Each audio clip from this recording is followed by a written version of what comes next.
12 గంటల పని కార్మికులకు మరణ శాసనమని జీవో 282 రద్దు చేయాలని సిఐటియు సిద్దిపేట జిల్లా అధ్యక్షులు సందబోయిన ఎల్లయ్య, ఏఐటియుసి జిల్లా కౌన్సిల్ శివలింగ కృష్ణ కేంద్ర ప్రభుత్వం తెచ్చిన లేబర్ కోడ్లు రద్దు చేయాలని, కనీస వేతనం 26,000 రూపాయలకు పెంచాలని, ఉద్యోగ భద్రత కాపాడాలని, అసంఘటితంగా కార్మికులకు సామాజిక భద్రత కల్పించాలని సిఐటియు సిద్దిపేట జిల్లా అధ్యక్షులు సందబోయిన ఎల్లయ్య, ఏఐటియుసి జిల్లా కౌన్సిల్ సభ్యులు శివలింగ కృష్ణ కేంద్ర ప్రభుత్వాన్ని డిమాండ్ చేశారు. రాష్ట్ర ప్రభుత్వ కార్మిక వ్యతిరేక విధానాలకు నిరసనగా దేశవ్యాప్త సార్వత్రిక సమ్మెలో భాగంగా సిఐటియు ఏఐటియుసి ఆధ్వర్యంలో గజ్వేల్ పట్టణంలోని యూనియన్ బ్యాంక్ నుంచి ఇందిరా పార్క్ చౌరస్తా వరకు భారీ ర్యాలీ నిర్వహించారు. అనంతరం ఏర్పాటు చేసిన బహిరంగ సభలో వారు మాట్లాడారు. నూతన లేబర్ కోడ్ల ద్వారా ఆధునిక కార్మికుల్ని కంపెనీలో గడిలలో బానిసలుగా మార్చే విధంగా కోడ్లు రూపొందించారని విమర్శించారు. పార్లమెంటు ఎటువంటి చర్చ జరగకుండానే కోడ్లను కరోనా సమయంలో ఆమోదించుకోవడం జరిగిందని, 29 కార్మిక చట్టాలను రద్దు చేసి వాటి స్థానంలో కార్పొరేట్ కంపెనీలకు అనుకూలంగా పారిశ్రామిక సంబంధాల కోడ్, సామాజిక భద్రతా కోడ్, వేతనాల కోడ్, వృత్తిపరమైన ఆరోగ్యం భద్రతా కోడ్లు రూపొందించారన్నారు. 8 గంటల పని విధానం రద్దు చేసి 12 గంటల పని ఉండాలని, మహిళలు రాత్రి వేళల్లో పరిశ్రమలో పనిచేయాలని, కార్మికులకు హక్కులు లేకుండా చేసి యాజమాన్యాలు చేసిన మోసాలను సైతం అధికారులకు చెప్పుకోకుండా అనేక విధాలుగా కోడ్లు రూపొందించడం జరిగిందన్నారు. చట్టాలు ఉన్నప్పుడే సిద్దిపేట జిల్లాలో ఈఎస్ఐ, కనీస వేతనం, పీఎఫ్, గ్రాట్యుటీ, బోనస్ అమలు నోచుకోవటం లేదన్నారు. ప్రభుత్వ రంగంలో పనిచేస్తున్న స్కీమ్ వర్కర్లకు, అంగన్వాడీ, ఆశా, మధ్యాహ్న భోజన కార్మికులకు గుర్తించని పరిస్థితి ఉందన్నారు. వెట్టి చాకిరీ చేయిస్తూ కనీస వేతనాలు అమలు చేయడం లేదన్నారు. గ్రామ పంచాయతీ, మున్సిపల్ కార్మికులకు వేతనాలు అందటం లేదని, కనీస సౌకర్యాలు కల్పించడం లేదని అన్నారు.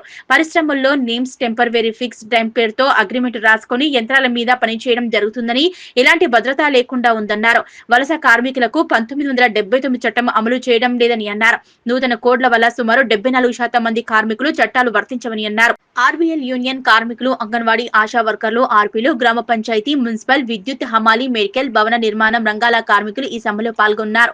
ఈ కార్యక్రమంలో సిఐటియు జిల్లా ఉపాధ్యక్షులు బండాస్వామి, జిల్లా కమిటీ సభ్యులు రంగారెడ్డి, వేణుగోపాల్, అంజలి, సుభద్ర, మహాలక్ష్మి, కుమార్, ఐలయ్య, విజయ, ప్రవీణ్, భిక్షపతి, చంద్రశేఖర్ రెడ్డి, ఏఐటిసి నర్సింహులు, రమణాకర్, శ్రీనివాస్, యాదమ్మ, కనకవ్వ, ఆనందం పాల్గొన్నారు. ఏవైతే ఉన్నాయో కొట్లాడి తెచ్చుకున్నటువంటి 44 చట్టాలను 4 చట్టాలుగా విభజించి కార్మికులకు తీవ్రమైన అన్యాయం చేస్తున్న కేంద్ర రాష్ట్ర ప్రభుత్వాలను ఇది దుర్మార్గం.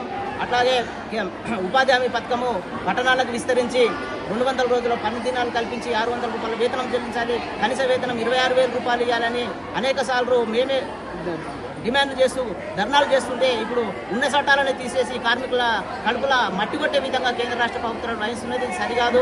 ఇలానే వహిస్తే రానున్న రోజుల్లో కేంద్ర రాష్ట్ర ప్రభుత్వాలకు బుద్ధి చెప్పక తప్పదు.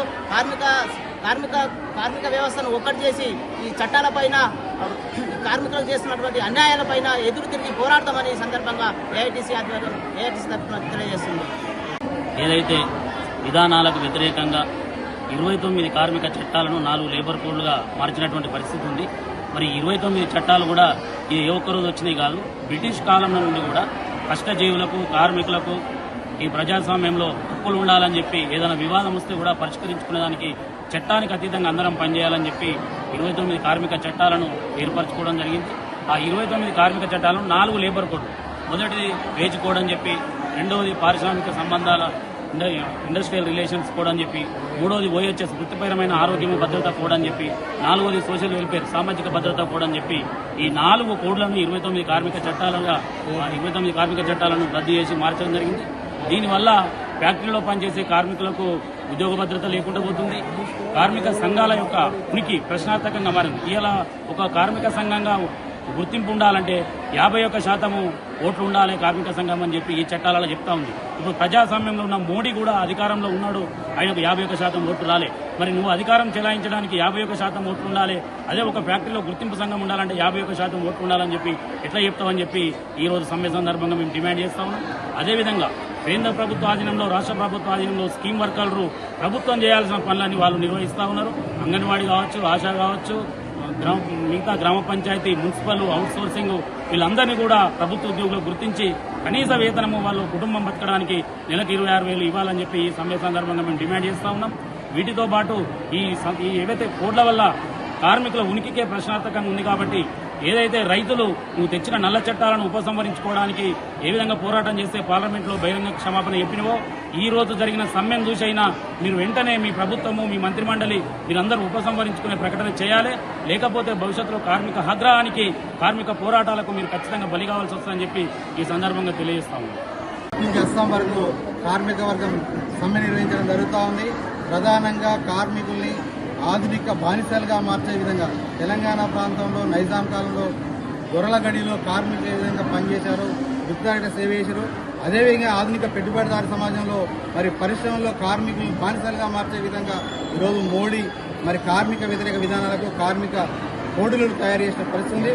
దాన్ని నిరసిస్తూ దేశవ్యాప్తంగా నిర్వహిస్తున్న కోట్లాది మంది ప్రజలు కార్మిక వర్గం సమ్మె చేయడం జరుగుతూ ఉంది. సిద్దిపేట జిల్లాలో కూడా అన్ని పారిశ్రామిక ప్రాంతాల్లో గజ్వేల్, మరి గౌరారం, కోడకండ్ల, పులిగిబొల్లారం, మరి బండమైలారం, బండతిమాపూర్, కర్కపట్ల పారిశ్రామిక వాడలు కూడా కార్మికులు స్వచ్ఛందంగా మందులో పాల్గొన్నారు. ఈరోజు విధులు మొత్తం బహిష్కరించిన పరిస్థితి. ఈరోజు గ్రామ పంచాయతీ, అంగన్వాడీ, ఆశా, మధ్యాహ్న భోజనం ఇతర కార్మికులందరూ కూడా సమ్మెలో పాల్గొంటున్న పరిస్థితి. మరి ఇలాంటి పరిస్థితుల్లో పెరుగుతున్న ధరకు అనుగుణంగా కనీస వేతనం 26,000 రూపాయలు ఇవ్వాల్సిన అవసరం ఉంది. అదేవిధంగా ఉద్యోగ భద్రత కాపాడాల్సిన అవసరం ఉంది. ఆధునిక కోడ్ల ఫలితంగా ఈ కార్మికులందరికీ కూడా మరి మోడీ చెప్పేది ఏంటంటే ఈరోజు కనీస వేతనం 178 రూపాయలు ఉండాలని చెప్పేసి చెప్తా ఉన్నారు. ఇది దుర్మార్గం, విచారకరం. మరి అదే రూపంలో కార్మికులందరికీ వర్తింపజేస్తున్న ఈఎస్ఐపిఎఫ్ చట్టపరమైన సౌకర్యాలు ఏవైతుందో వాటన్నిటి తొలగించడం కోసం ఈరోజు చట్టం చేయడం పరిస్థితుంది. అదే రూపంలో ఈరోజు గౌరవంగా బతుకుతున్న మహిళల్ని ఈరోజు రాత్రిపూట పరిశ్రమలు పనిచేయాలని చెప్పేసి కూడా కిరాతకంగా డ్యూటీలు చేసే విధంగా మరి జీవోలు మార్చే పరిస్థితి. భారతీయత అని చెప్పేసి భరతమాత అని చెప్తున్నట్టు ఈ భరతమాతల్ని మరి కుటుంబాల్లో ఆగం చేసే విధంగా మోడీ చర్యలు ఉంటుంది తప్ప ఇంకొకటి కాదు.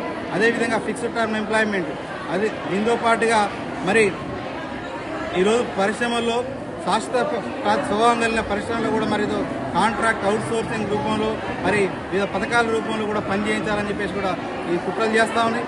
వాటన్నిటిలో మేము తిరస్కరిస్తా ఉన్నాం. అందుకోసం అనేక పరిశ్రమల్లో 175% మంది కార్మికులు ఇప్పుడు ఉన్నటువంటి కార్మికులకు చట్టాల అమలు కానియకుండా ఈరోజు నూతన కోడ్లు వస్తూ ఉన్నాయి.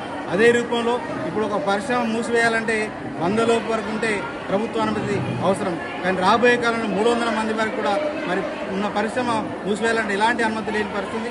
ఆ రూపంలో కార్మికులందరినీ బానిసలు చేసే విధంగా, హక్కులు తొలగించే విధంగా ఉన్నాయి. అందుకోసం వాటి రద్దు చేయాలని చెప్పేసి డిమాండ్ చేస్తాను. తాజాగా తెలంగాణ ప్రభుత్వం కూడా 282 జీవో తీసుకొని రావడం జరిగింది. అంటే 8 గంటల పని విధానాన్ని 10 గంటలు పెంచుకోవచ్చని చెప్పేసి కూడా ఈ జీవో సారాంశం. వాటిని వెంటనే రద్దు చేయాలని చెప్పేసి కూడా మేము తెలంగాణ ప్రభుత్వాన్ని డిమాండ్ చేస్తాను. లేని ఏడల రాబోయే కాలంలో మా పోరాటాన్ని ఉధృతం చేస్తామని కూడా ప్రభుత్వానికి హెచ్చరిక చేస్తాము.